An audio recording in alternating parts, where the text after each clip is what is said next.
salsa. Tomato salsa lang yun. Ito salsa. Yung pasta o pizza. O yun. Tapos ano lang yun? Olive oil. Okay. Kaya hindi sila... Meron lang. Pwede hindi naman oil yung bigay. Pwede man siguro na mix. Ha? Mix mo. Wow. Ano yan? Anong pangalan?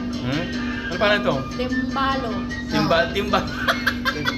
Timbalo, al forno. Al forno. Mac and cheese.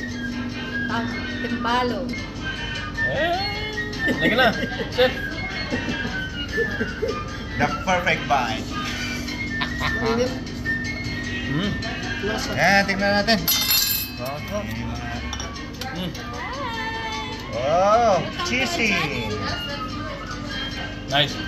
Ay. Mga timbalo. Cheesy. Yung walang asawa. Cheesy. Timbalo. One timbalo? Ah. Okay, alam, timbalo.